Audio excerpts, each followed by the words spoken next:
That. What is going on, everybody? What is up, profitable stylists out there, all you future profitable stylists out there, and all of you that have been along for the ride with us all?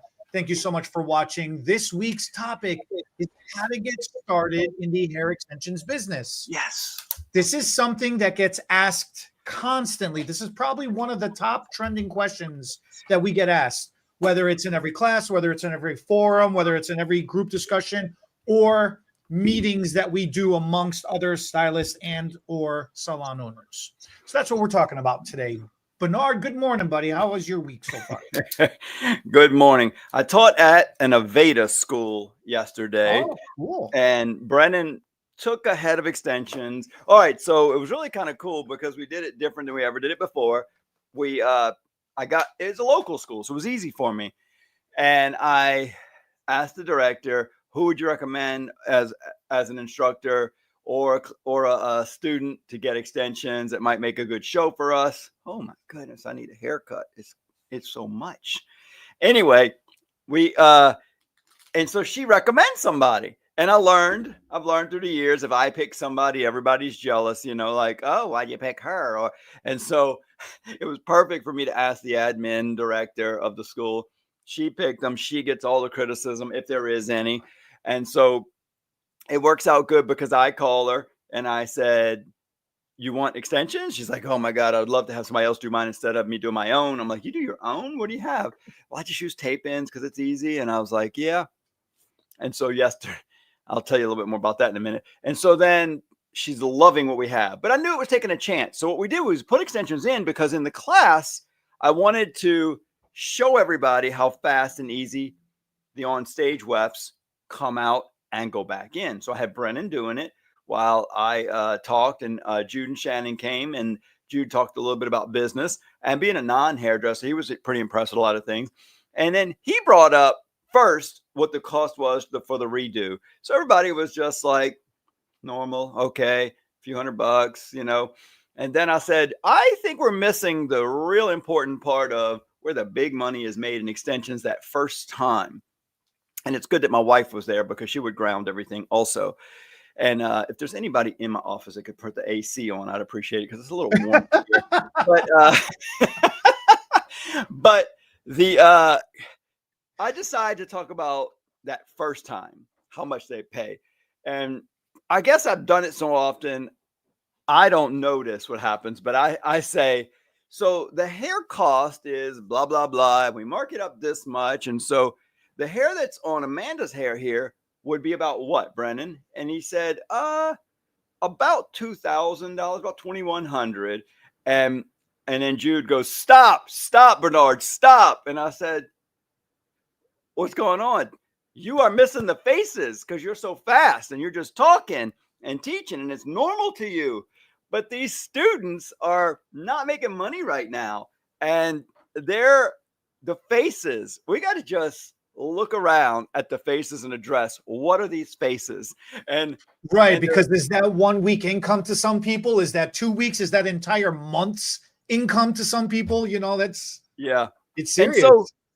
So to me, if we're going to talk about how to build a hair extension business, I thought we might start with why should you build a hair extension? Exactly that reason why. What is that income matter to some people? And some, there's a great number of hairdressers that are not in it for the money, they claim, and that's fine. That's right. I'm an artiste, not a salesperson, man. And I get it. I get it. You still don't have to sell it. People are going to want it. And you can either know how to do it or not know how to do it. And it's not so much about the selling necessarily, but they're going to want it. And you can't make hair longer and thicker without extensions. You can only make it shorter and thinner. So you're only providing half of what you can possibly do with hair if you're just a hairdresser. To me, not doing extensions is just half of a hairdresser. You're just half a stylist. You're just half the business. You get color, highlight, low light, cut, style, but you can only go in one direction. Sure, color is probably why so many people love color, because you can go in so many directions. It's limitless. But if you have more hair to color, well, you just increased the amount of hair on the creative side, you've also increased the amount of time and product, so you make more money. So there's nothing about hair extensions that is less profitable. The money just comes along with it. Do it for the money, and people will think you're being more creative.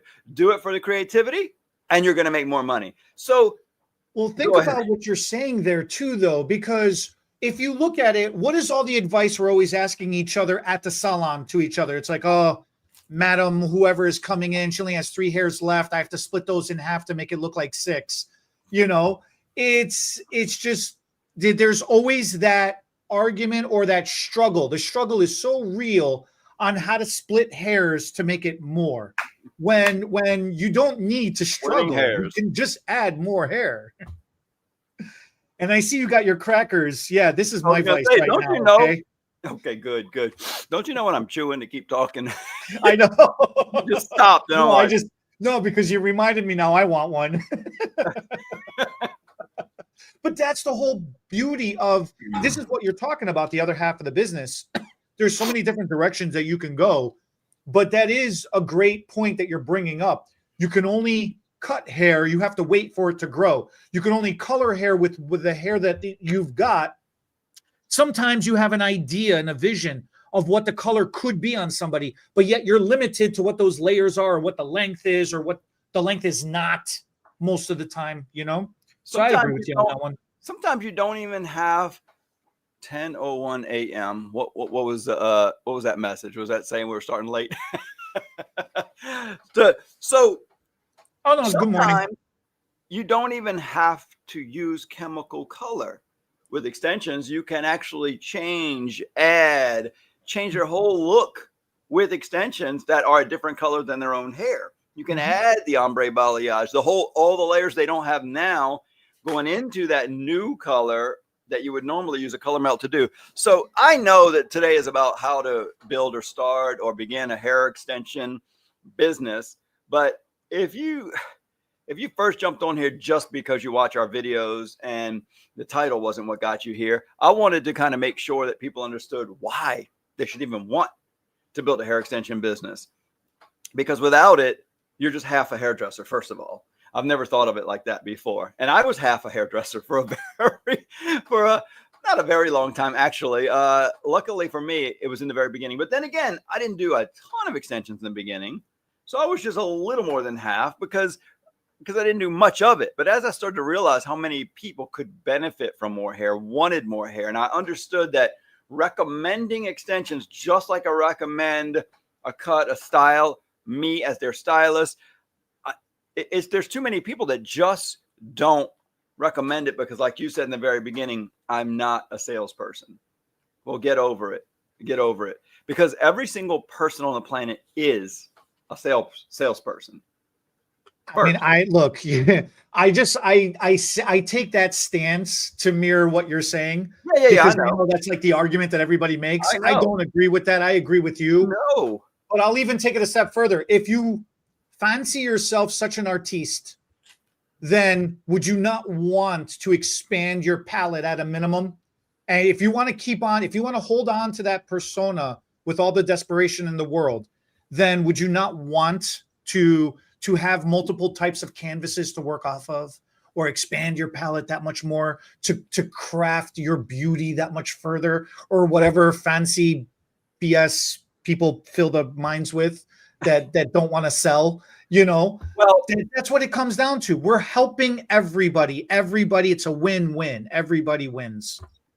So one of our biggest critics, as far as like comments, I guess, sometimes says she doesn't like to use the word sell or sale. And you just said the word that made me realize it, called help. And that's fine. If that's what you need to think to get over the word or something, then use whatever word you want. But let's break it down just a little bit. Everybody sells themselves somewhere, somehow. I mean, that's if our parents teach us to be, I don't know, I'm trying to use the most basic words, most basic before you get into better parenting. Even the worst parents are trying to get us to at least fit into society for the most part. And the first thing about fitting in is selling yourself. Like, I am really a good person and I really do care about other people. Even if you don't, you might be lying. That's like the most basic start of it. But then the better parents out there are like, you got to get a good job, you got to get a good spouse, you got to get, you got to get out on your own so we can be proud of you in society. And so as that all happens, that is a sales pitch, selling yourself. To get a job, why do you do a resume? You are selling yourself. Look at all the things I've done. Even if it's just the short time you were in school. Some people go further back and they name all the other jobs they've had, all the other leadership roles, all the other people they made happy, and they don't realize they're selling themselves there. They're not helping anybody. So that's why I don't love the word help for sell, because sell is the actual right word. It's just too many people think negatively of the word. It doesn't have to be a bad word. It's not a bad word. It's not a negative word. It's the approach. It's how you use it and what you do with it and what you want to accomplish is really what it comes down to. So what it really comes down to is it can be good or bad. That's the problem. And so many things are like that. And let's take the biggest ones in the world. The biggest one ever is money. Some people think that money is the root of all evil kind of thing. You're like, we can't have a lot of money. Elon Musk is bad because he has a lot of money. Jeff Bezos is bad because they have a lot of money. But it's not the person because they have a lot of money. A whole lot of money is just money. And then you choose good or bad. And so with selling, it's the same thing. Some people do take advantage of people. Like my son-in-law was telling me the other day, he goes, we got this new pest control company, this young 18-year-old. He was a really good salesman. Just stopped by like in the old days. I'm outside working. He just stopped by the house with his clipboard and he walks in and he says, we can do this for $100 a month. And I thought, you did not walk through my house. He gave me the townhouse price. And I told him, I'm going to demand I get everything you just sold me for that. And the guy said, it doesn't matter to me. I'm an out of town salesman. I'm leaving. They're going to honor what I sell. And right. So now it's just a terrible relationship. And that's what gives sales such a bad name. He just wanted to get the sale because he probably gets paid commission. He's out. He's going to the next town to sell. Now my son-in-law is calling every day. You did not treat all the ant piles like you said you would. They're like, we'll come back out. You knocked down all the dirt divers' nests on my porch, but you left all the dirt everywhere on the porch. You got to clean up after yourselves. I still have mosquitoes. Are you treating everything? They're like, well, we only treat an acre, and your house is an acre. His house is not an acre. So it's like a continued bad experience now because the guy lied because he didn't care. He's like, I'm not doing the treatments. I'm just doing the sell. Whatever it takes to get the sale closed, I'm out of here. And that's what gives us a bad name. Too many like that. And unfortunately, one area of society that has the most bad salesmen, most likely from the bad stories and experiences, is not the most, but one of the most would be like car salesmen, or used car salesmen. People are always like, you don't want to be a used car. Well, I've met some really nice used car salesmen and it's rare, right? Because too often they are just trying to get the car sold. Yeah, one owner, every oil change was done on time. There's no way they know. But if you care about people like we do, and you don't sell them something they don't need. I even brought it up in the school yesterday. I said, you know what? The three-legged stool I always talk about, because people are asking, well, how long should you put extensions on the same row? I said, well, it depends on who's doing it and what technique or product you're using. And they said, what? I said, so look, I always say there's three important factors here, and they're all right here in the room. So let's point to them. I said, and I pointed to Brennan, my son who's doing the extensions. I said, there's the hairdresser. Is he any good? I hope he is. I brought him here to teach you guys. We got him. The product he's putting on her hair, I like it. It's a pretty good product. So he's using a really good product, putting it in right. And then I'm behind her back so she can't see me. And I said, and then we got, and they're all cracking up laughing. I said, we have no idea what she's doing with this at home. She might be doing some aerobics, some acrobats, hanging from her hair. I don't know what she's doing at home, but we did do her hair a few weeks ago. It's going good. She's taking good care of it. She's loving it. We're loving it, making a good presentation for you. So thank God. But I can't tell you how long her extensions are going to last or how well they're going to do. I can give you some averages, but if we got a good product and a good hairdresser, the part that I know I'm doing the right thing over time is we have so many clients over the years that we started with extensions because they really needed it. And then we stop overlapping their bleach and we're doing a better color job, a way better application job. They grow out of hair extensions. 1, 2, 3 years later, they don't need extensions anymore because their hair has grown so thick and so long, they don't get them anymore. I said, I actually sometimes jokingly tell my staff, could we just do a little worse job so that we can keep the extension clients longer? But the reputation's out there, so we get more clients and people say, go to them, they're going to do the right thing. And that's what sales is all about. You develop a good reputation, help people for the right reasons. In this situation, I can use the word help. I just don't think help is always the word to use in selling.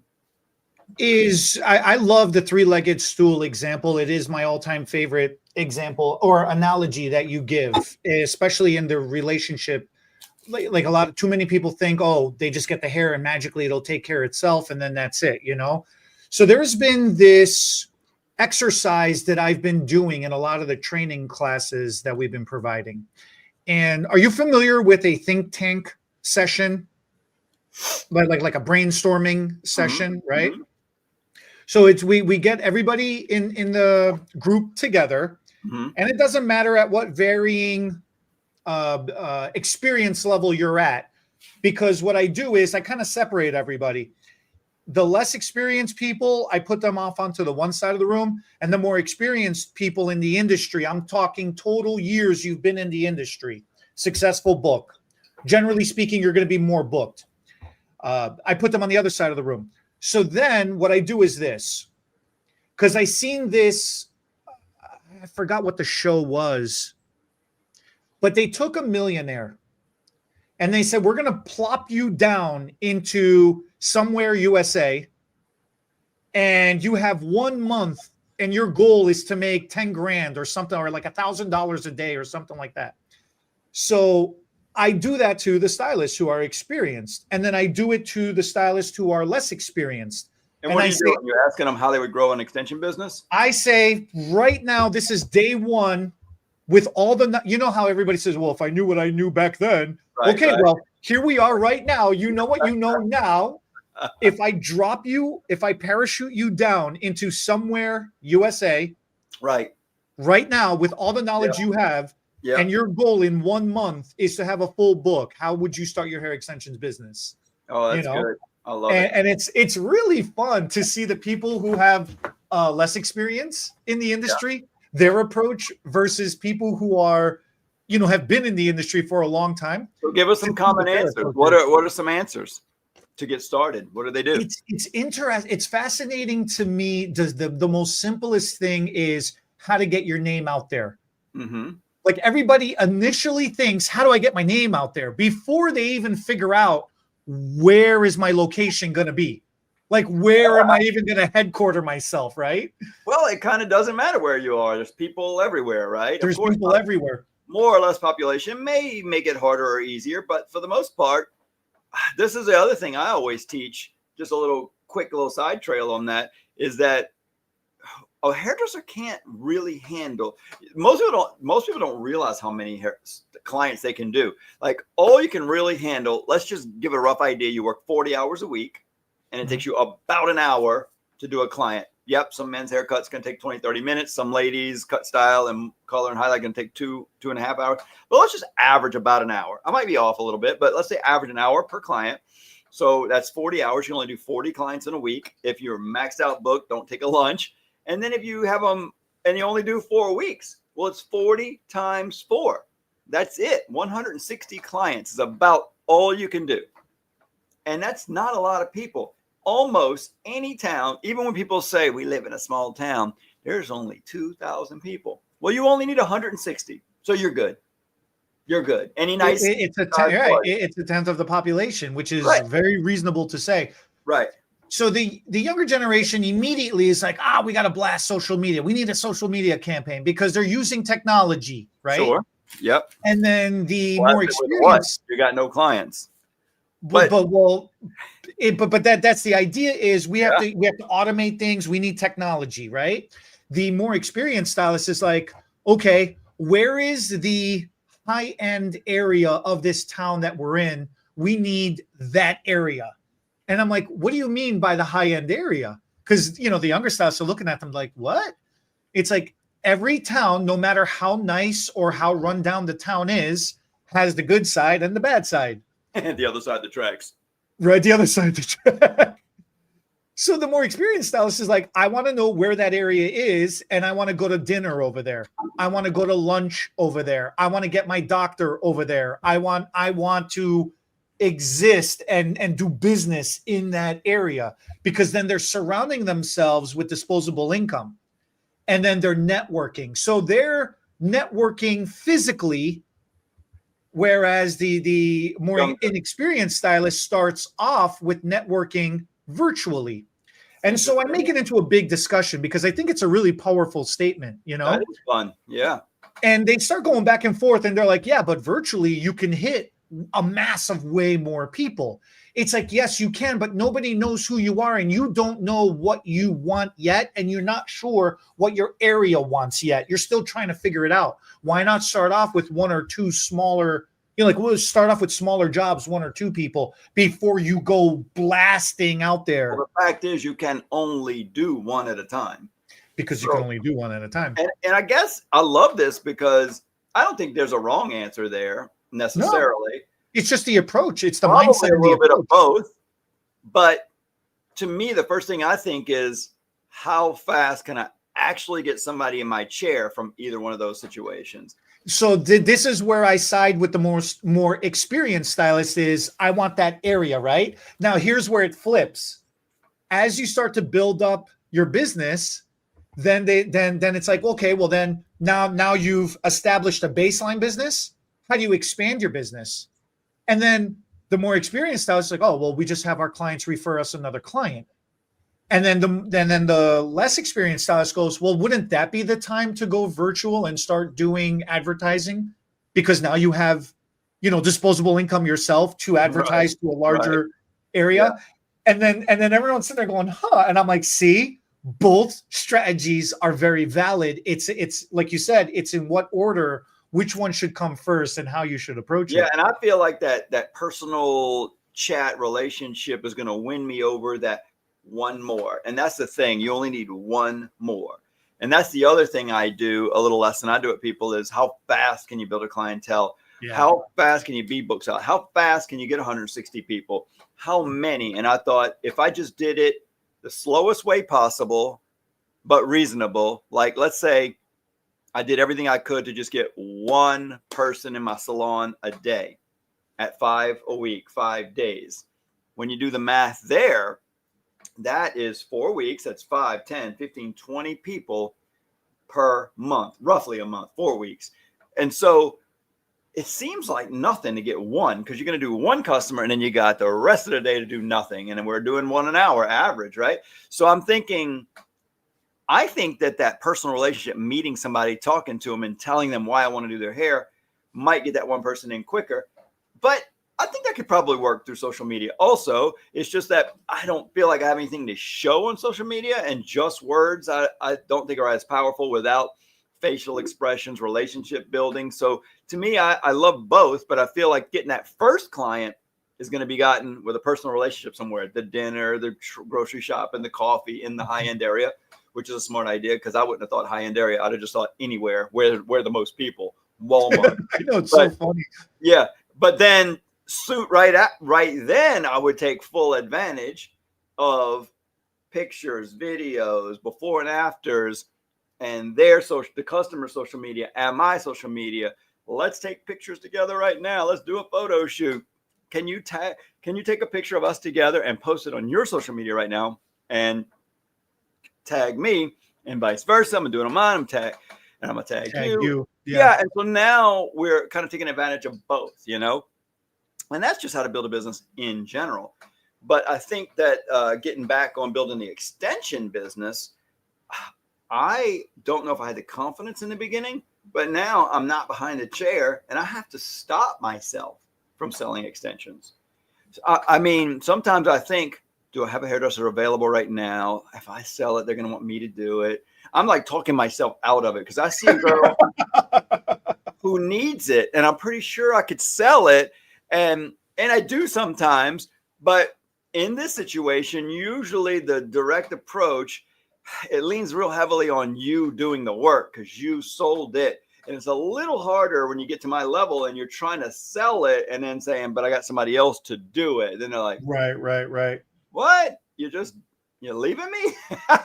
Because you build that relationship, Right. you have a connection with that person peer to peer, And it's how I and now learned you're how to handing do them it. off. Right. It's how I learned how to do it. So every step of my growth has been a learning experience. And I've done a lot of handing off.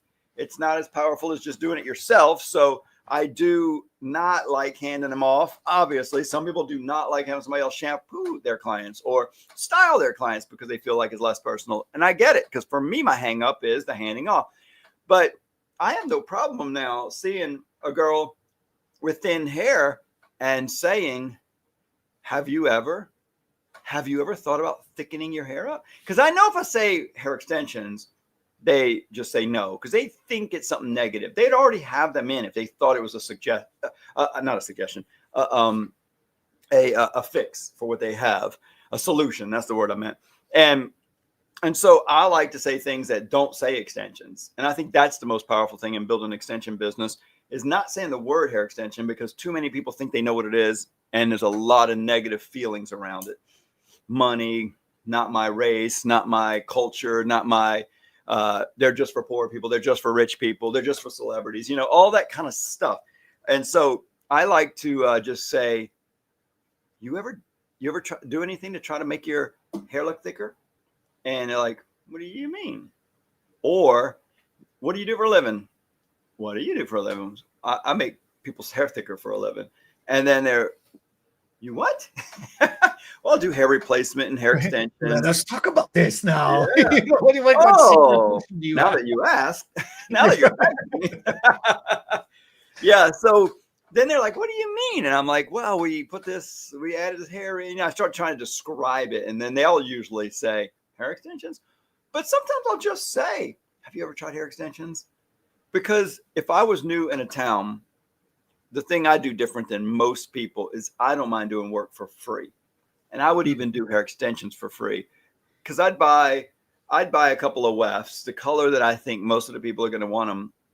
And I would pick out that pretty blonde with that fine, thin hair. And I'd say, now listen, this is the key that I've changed up lately. I am not giving it away in this situation. I'm just looking for a video shoot. And I would say, I'm looking for a model to do a little video photo shoot so I can promote myself for hair extensions in this area. Yeah. Would you mind if we're going to take them all out right at the end, but I just want to put extensions in, take some before and after pictures and promote it. And if you love it, you get to pay for it and keep it, So it would end up being marketing, and she most likely is going to want to keep it. And if you do want to keep it, I'll even offer you a discount. Normally it would be this much, but you could have it for this much. If you want to keep it, I just need enough money to cover buying some new hair to put on and do this again for the next model. Right. But I would make a little money also. And if I'm already have all this free time and I buy hair for whatever cost, let's just say there's a markup. Let's say you're buying hair for $500 and you're selling it for $1,000. You're doubling your cost to cover your time and effort and everything. What if you just charge $100 or $200 over the cost of the hair? Well, you're not losing money, and it's paying for a little bit of your time.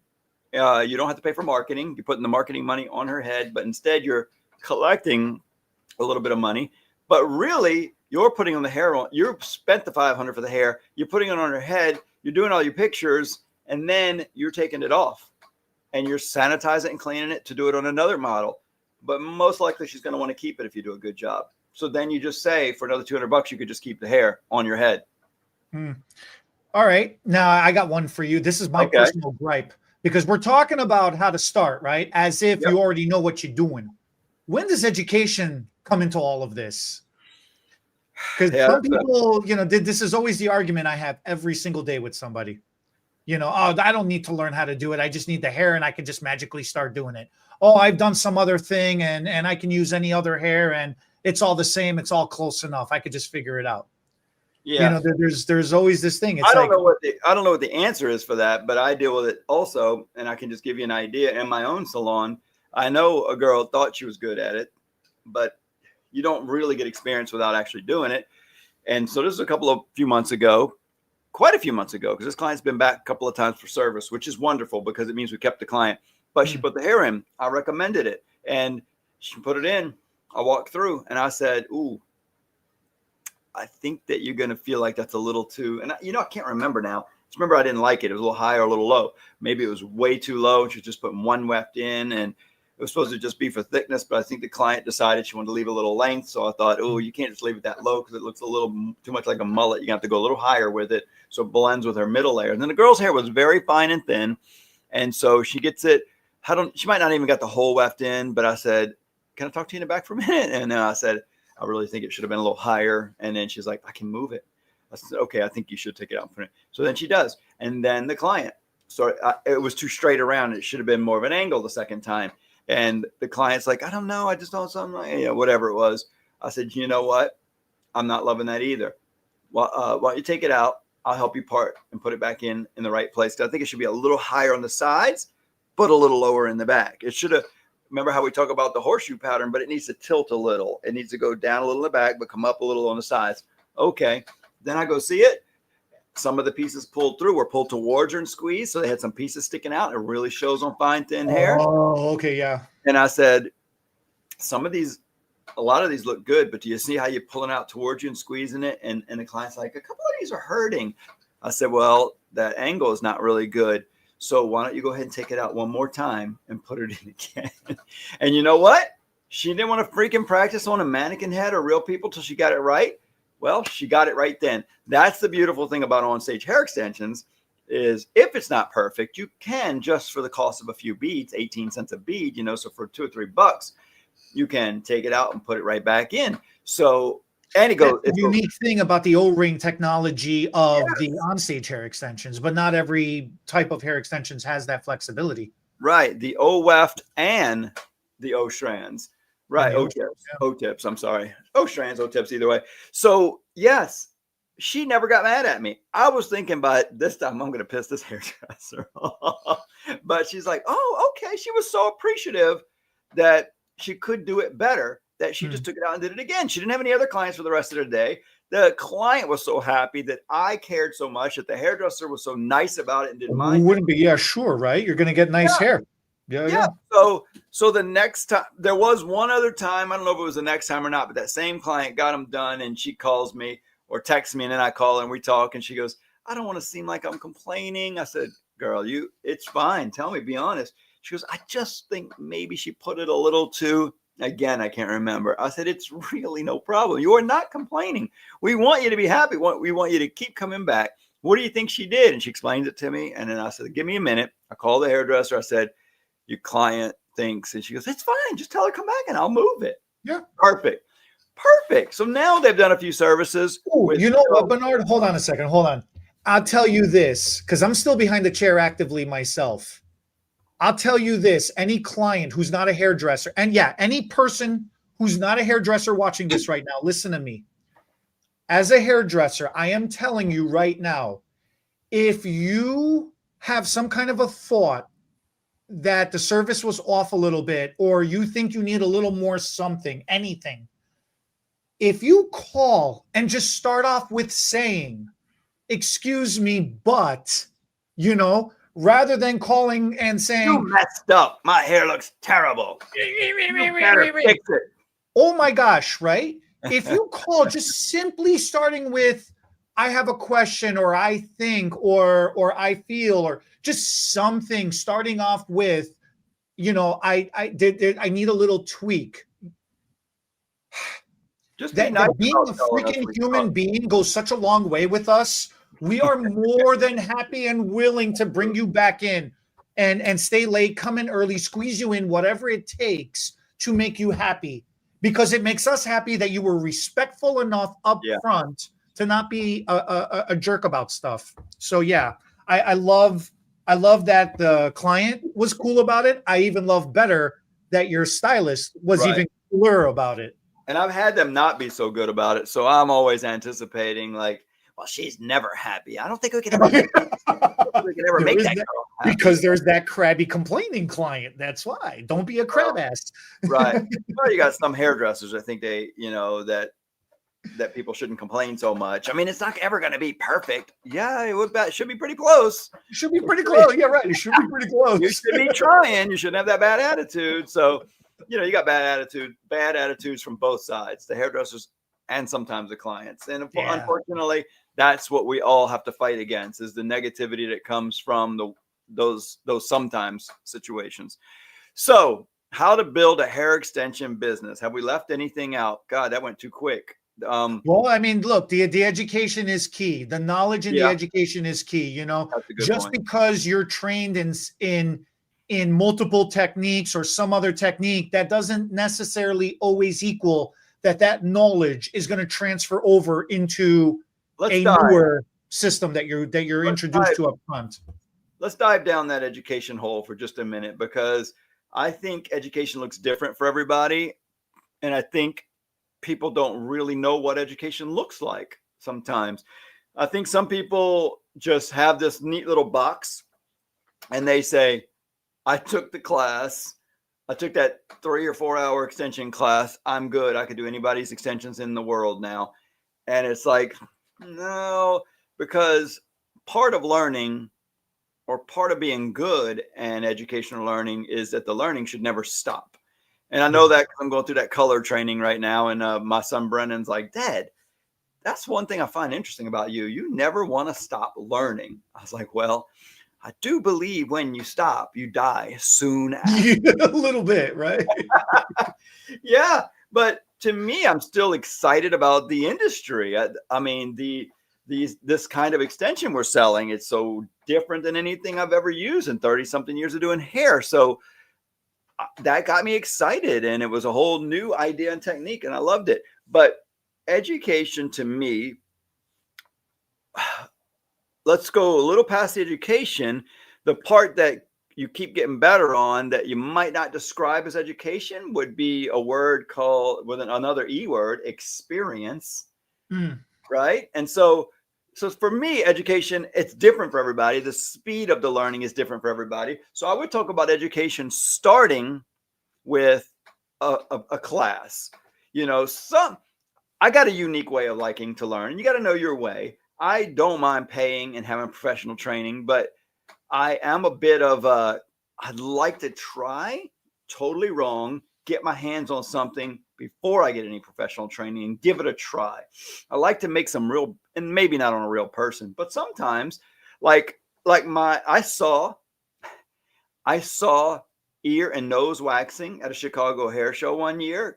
I thought I had it figured out before I took any training. And I went back to the salon. My brother was in town for Christmas. And I said, Dennis, I can't do this on anybody else, but I had my nose waxed. It was so amazing. I feel like I can smell restaurants a mile away, like Cracker Barrels that way. I was like, the freedom in my nostrils was amazing, ripping all those hairs out. It didn't hurt like I thought it would. He's like, really? And I said, let's go to the salon and try it. I need to practice on somebody. Well, I didn't realize there was a difference between hard and soft wax. Is this the last time he's spoken to you? Is this why he hasn't spoken to you? He let me try a second time. So I put the pink, one of those pink waxes. I get it all on the stick. I'm like, God, it's so drippy. It wouldn't stop dripping. I try to stick it up his nose, and it's running all down his face, in his lips. He's trying to hold his lips together. And when you pull the stick out, none of the wax stuck to the stick. So he's just got wet. It took a little while for him to dig all that wax out of his nose. We're all dying laughing, and I'm apologizing. I mean, it was so terrible. That's awesome. I said the next day, I think I had the wax too hot. Let's try again. I had no clue there was something called a hard wax. So we tried again. And he was stupid enough, and I was stupid enough to.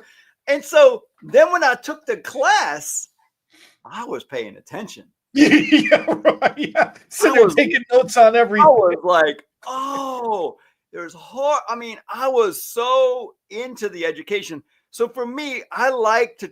Now, normally it's on a mannequin head, but I figure what could go wrong with my brother's nose? You know, it's it's not my nose.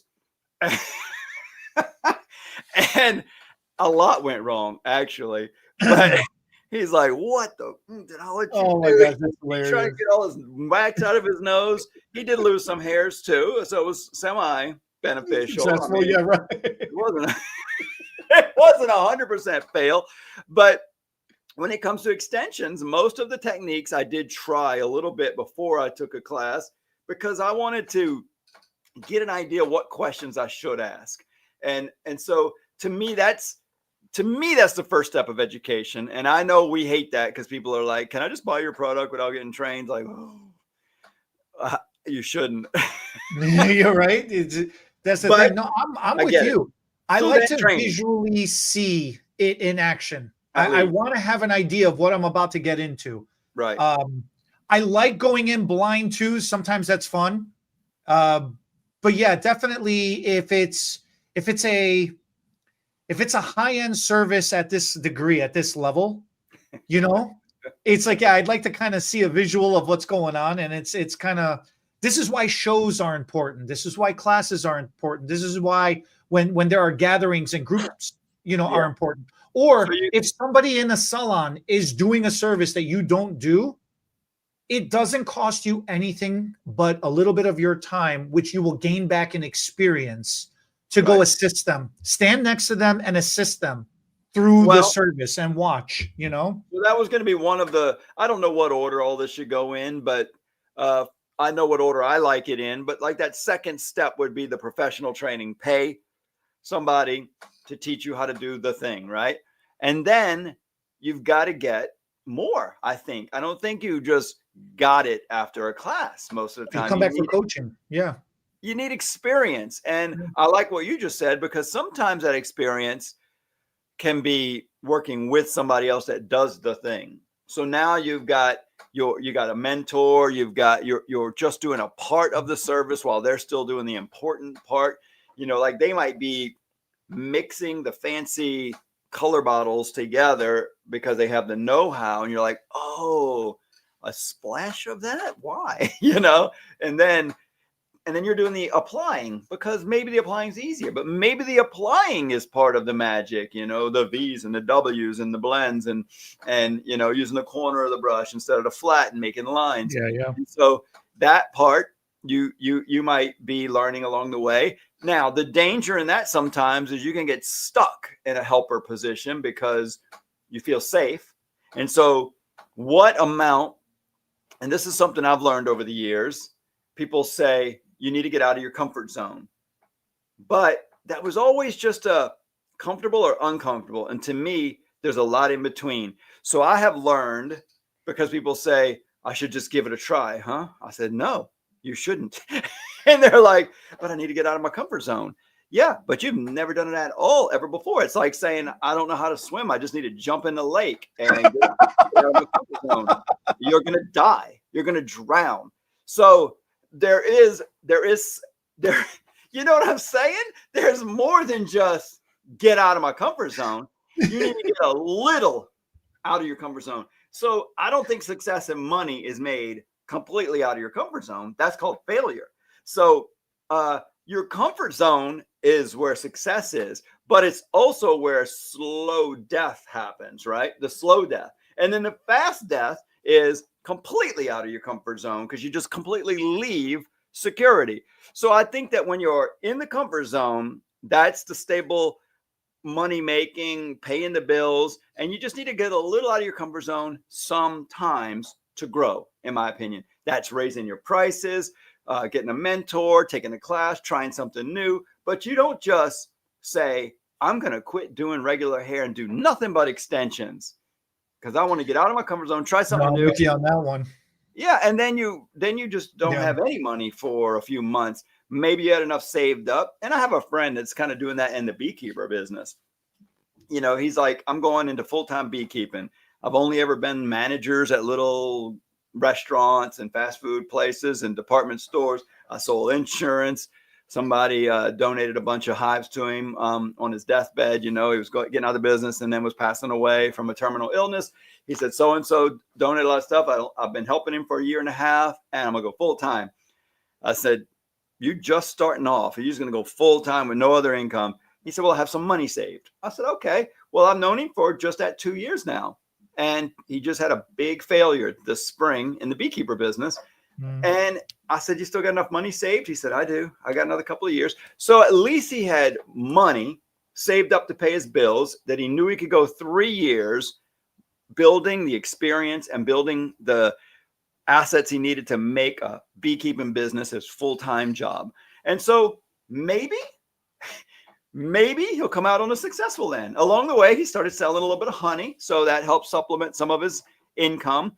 But I think in one more year, if you don't have it figured out, he has to do something else to pay the bills. Well, how that would translate behind the chair is kind of similar to what we do at the shop.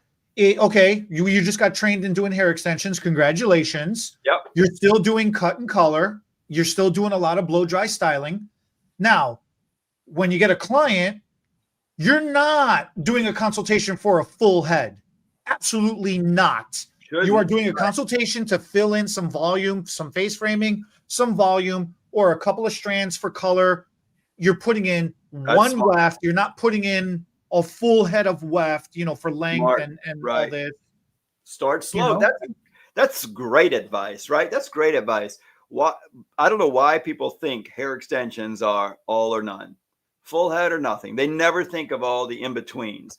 Right. And the money is made in the in-between. Let me give you a little secret. There's more money made in the in-between than there is in the full head. People keep that up for many, many more years than they do full heads. Right. It's just a little extra hair. It's kind of like people who wear that little bitty wiglet, that little bitty hairpiece, that little bitty ponytail. They just add a little hair to their head every single day for work. You add a little hair to somebody's sides, they keep that forever. They're never going to want a little less hair on the sides. It's manageable, maintainable, it's affordable. There's so many ubbles that go with that. It's the equivalent of a 4-week gray touch-up. Yeah. You know, it is that much guaranteed money, and it is that profitable. It's the equivalent of a 6-week haircut, just cleaning, keeping the split ends. You know, it is that profitable. It really is awesome. Yeah. So that would be the best way to get started. Eventually, if you want to start doing full heads, once you've gained the experience, like you're talking about, you know, and some of those turn into full heads, and then you're kind of forced into naturally. It. So that's the advice. Yeah, that's definitely the advice. Well, obviously, put in the comments if you have some other advice. What else would you do to start, maintain, and grow the hair business? But I'd like to say the hair extension business. And if you are a visual person like we are, go to the ProfitableStylistAcademy.com. Check out. We have a bunch of free videos on there for you to see. And then you can get an idea of this is kind of what the training is going to look like. You know, we have a lot of videos on there, a lot of video tutorial. Some people take advantage and they do a combination of both. They watch the videos and then they still come back in for hands-on learning. So we do a lot of coaching as well too. Ding, ding. Whatever the... Ding, ding. You ever hear those? Which one? You meowing? What are you doing? Instead of saying subscribe, I was thinking, you ever watch those videos these days, and then they don't say it, but they'll have it's the little ding, ding ding, and they got subscribe, and it just says subscribe. Well, then you need the ding, ding. Yeah. RJ needs to put that in there so we don't have to say it anymore. I knew you were like, what is he doing? What was that about? Well, sometimes I hear it and I'm like, what was that? Oh, they're trying to get me to subscribe, comment, click the thumbs up button. Could y'all do all that?